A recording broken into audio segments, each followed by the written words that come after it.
hoje começa com uma pergunta. Quais são as dificuldades de se transformar uma obra literária em um roteiro para cinema? Descubra a resposta e assista a um curta produzido por alunos da UFMG, além de trechos do filme Fronteira, de Rafael Conde.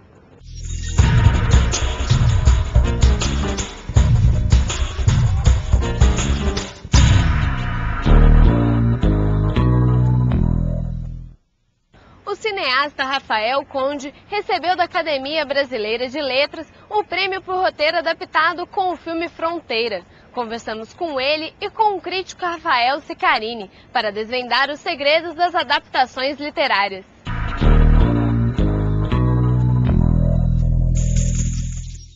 A questão da adaptação literária para o cinema sempre foi uma questão muito polêmica, sempre chamou muita atenção da história do cinema toda, assim, porque ela engendra uma série de questões, assim, né? Uma série de as pessoas que gostam muito de um livro geralmente vão procurar no filme uma espécie de experiência parecida, ou então alguma equivalência artística entre essas duas obras, e isso é uma das primeiras coisas que faz com que seja complicada essa relação, porque a rigor são duas artes muito diferentes, assim, né? Apesar de terem muitos pontos em comum e de dialogarem muito, são artes diferentes, com histórias diferentes, trajetórias e possibilidades expressivas e estéticas diferentes também. Isso é uma questão, né, que traz uma série de discussões, né? Primeiro, a questão mesmo da fidelidade ou não à obra de origem, né? Quando você adapta um romance já conhecido, né?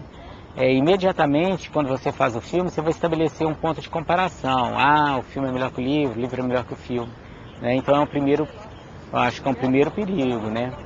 Outra coisa, quando você adapta um livro, é bom você colocar bem essa questão e deixar bem claro que você está fazendo uma certa leitura, né, de uma determinada obra. As adaptações podem ser feitas de várias formas, assim, desde tentativas de ser, de alguma forma, o diretor do filme, a equipe do filme, ser fiel àquilo que está no livro e tentar fidelidade total, uma coisa que não é possível, mas pelo menos tentar, ou uma inspiração no livro e uma outra obra que se inspira no livro, que dialoga com o livro, que tem como base ali aquela obra original, mas que faz uma outra obra, com liberdade, com espaço para recriação.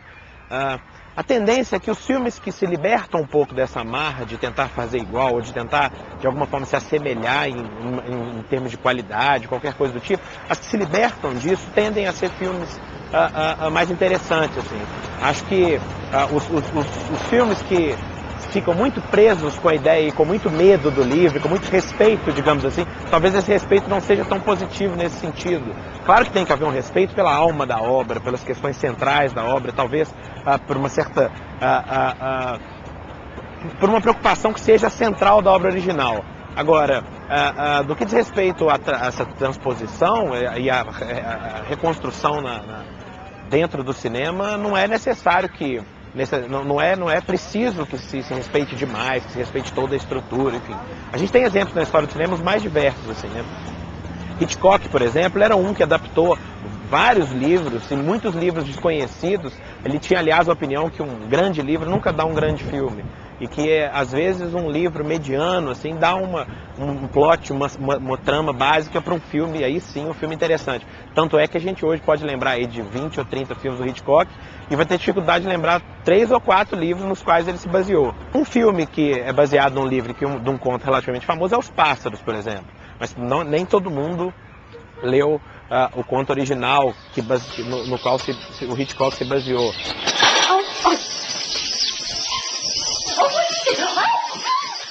Outro exemplo também de um cineasta que adaptou um livro e que é polêmica a relação dele com o livro é Stanley Kubrick, que adaptou O Iluminado, do Stephen King, e que os cinéfilos adoram esse filme, é um dos filmes cultuados do Kubrick.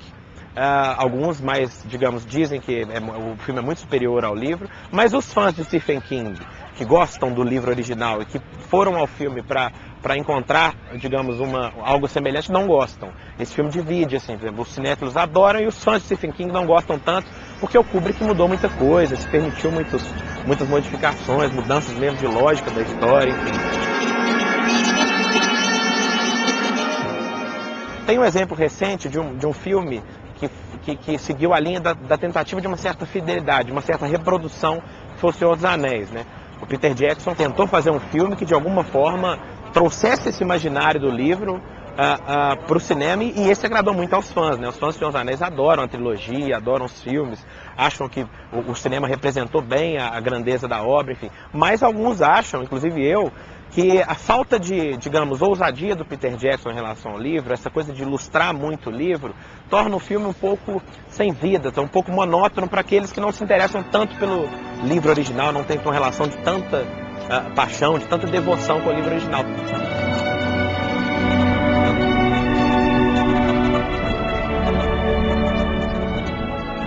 No cinema brasileiro a gente tem vários exemplos também, né? A gente tem a figura do Roberto Santos, que foi um dos que adaptou muito bem literatura brasileira para o cinema, o livro do Guimarães Rosa, né? A Hora e a Vez de Augusto Matraga, ele fez uma das grandes adaptações do nosso cinema, adaptou Machado de Assis, enfim, dos diretores brasileiros, talvez o que mais me chama atenção em adaptação literária tenha sido na história do cinema o Roberto Santos. No caso do Fronteira, o Rafael faz um filme que eu acho que ele entende a alma de onde ele está buscando a inspiração para contar a história dele, que é essa literatura com uma carga metafísica acentuada, uma literatura que quer falar de certas ruínas da tradição mineira que ainda ficam onipresentes na realidade, um tom meio de Requiem, assim, um tom meio de missa, né? O Fronteira, ele é passado, né, na passagem, né, do século XIX para o século XX.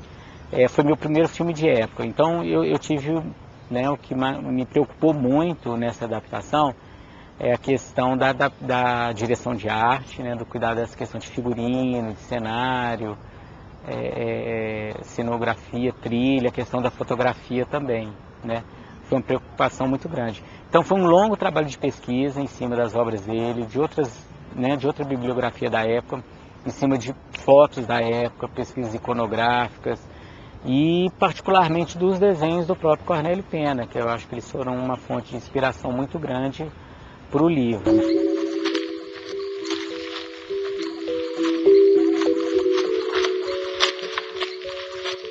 O prêmio da Academia Brasileira de Letras é um prêmio recente, né? E passou há uns 3 anos atrás a ter esse prêmio para roteiro adaptado de obra literária. E o Fronteira ganhou, né? Esse ano, em 2009, foi o roteiro premiado por ser uma adaptação de uma obra literária. Eu acho que eles ponderaram esses dois aspectos, assim, da questão do resgate do Cornélio Pena e a questão mesmo do trabalho cinematográfico que foi feito a partir da obra dele, que é uma obra difícil. Ele é muito original, assim, no certo sentido, trabalha uma dramaturgia muito misteriosa, ela não está muito próximo de um texto dramático, assim, é um romance todo, particularmente o Fronteira, todo introspectivo, todo na primeira pessoa. Então, objetivar isso em imagens, em cenas, né, em diálogos, foi realmente um processo de adaptação muito grande, assim, muito difícil. Ele não fez uma adaptação literal, né? Ele construiu um filme, aí na minha forma de ver, construindo uma mise-en-scène, construindo uma articulação visual de câmera com os espaços, com a música, com as tonalidades, com os objetos, tentando construir essa certa fantasmagoria da história, desse imaginário, essa coisa espectral, né, que tinha no texto original e nessa literatura. E o filme traduz isso muito bem, né? É um filme sobre a neblina, essa neblina que paira na tradição mineira, nesse passado que permanece no presente. O interior de Minas ainda tem muito isso, né? O passado fica muito onipresente naquelas casas, naqueles espaços, na tradição, no comportamento, na moral. E acho que o Rafael faz um filme visualmente, esteticamente muito rico. E é um filme criticado também, importante dizer isso, mas por uma não compreensão da estratégia dele de adaptação, que é tentar dar uma tradução estética, uma tradução de mise-en-scène a um espírito do livro. O cinema não é só texto, o roteiro é só texto, mas o cinema é a articulação desse texto com a imagem, com o som, com a linguagem, com a montagem. O que eu acho que aí vale também como comentário, como um adendo, é que a gente tem que abandonar essa relação de um ser superior ao outro ou não, sabe? Isso é que talvez, essa coisa da gente o livro é sempre melhor que o filme é sempre melhor que o livro. Geralmente se diz que o livro é sempre melhor e que o cinema nunca consegue mesmo, e não tem como se conseguir, porque são duas obras. O livro, certamente ele é mais completo, né? Eu acho que você tem um tempo, você tem, né, essa subjetividade, essa ambiguidade da palavra, né, do lido. É diferente da objetividade de quando você vê um filme, né? E esses universos impregnam muito, né? Por exemplo, hoje a gente pensa Jorge Amado, a gente pensar em Gabriela, a gente só lembra da Sônia Braga, né? Quer dizer, o cinema tem esse tipo de objetividade, né? Que é o poder da imagem, né? De tratar aquilo como verdade, né? E eu acho que nesse sentido perde um pouquinho do livro, né? O filme vai se fazendo na cabeça de cada um, e na cabeça de cada um é um filme diferente. Na literatura, o espectador cria os seus personagens, cria o seu mundo, cria os seus espaços, cria os ambientes, se relaciona com eles e cria toda uma relação afetiva com essa construção, né? Portanto, há uma relação aí muito pessoal e inextrincável, né?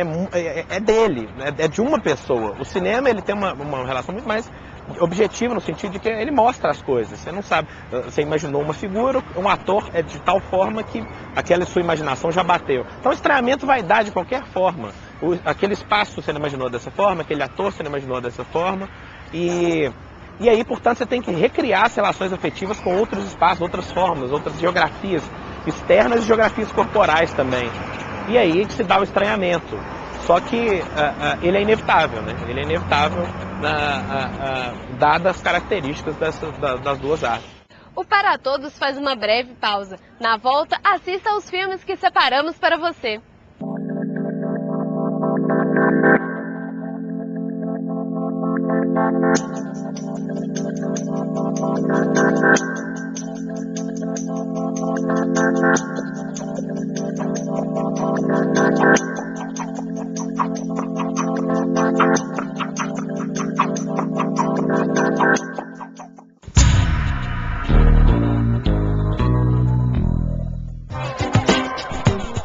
Dezembro especial no canal universitário.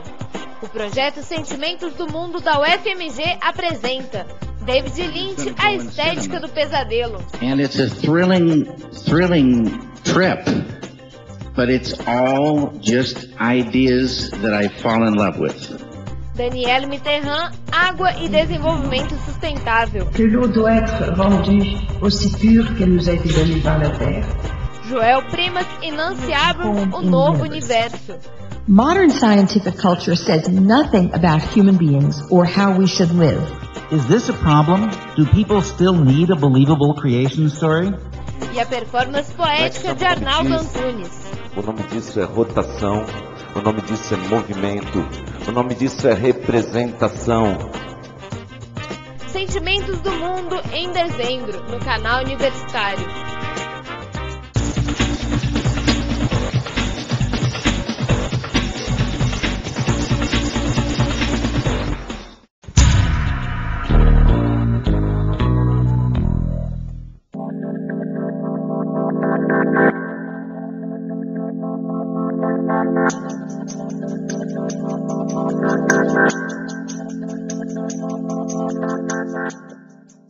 Assista agora a trechos do filme Fronteira, de Rafael Conde, além de acompanhar a exibição do curta Gare do Infinito, que foi baseado em duas grandes obras da literatura brasileira.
Mas aqui nada se passa.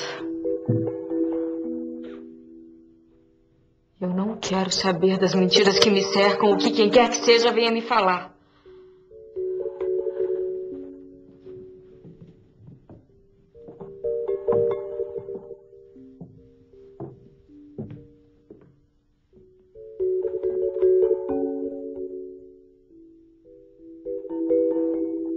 Você odeia a tia Emiliane, quer?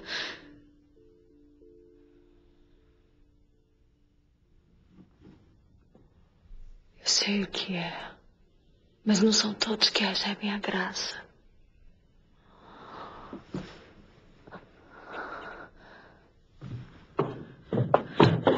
Demônio!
Oremos, Maria. Quero pedir ao Divino Salvador sua proteção sobre esta casa. Tá me observando? Quer saber tudo? Quer ver a verdade? Ali, naquele quarto, atrás daquela porta, está a verdade.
Creiam-me, o menos mal a recordar.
A morte não me tornou rabugento nem injusto.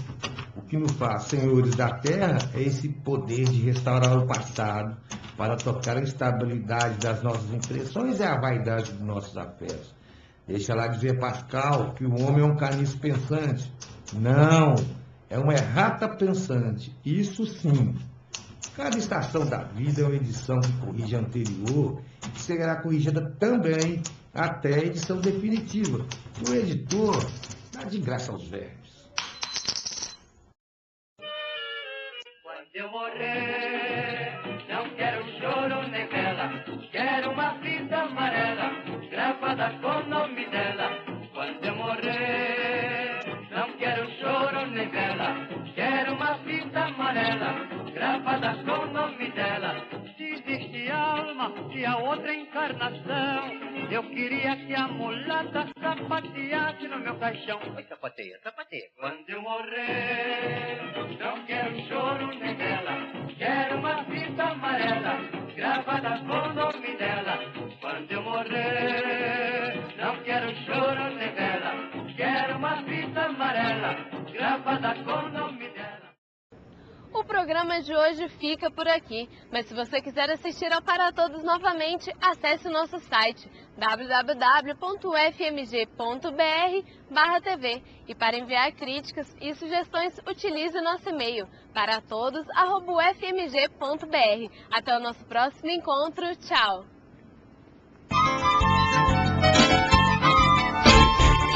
O meu pai era paulista, meu avô pernambucano. o meu bisavô mineiro, meu tataravô baiano. Vou na estrada há muitos anos, sou um artista brasileiro.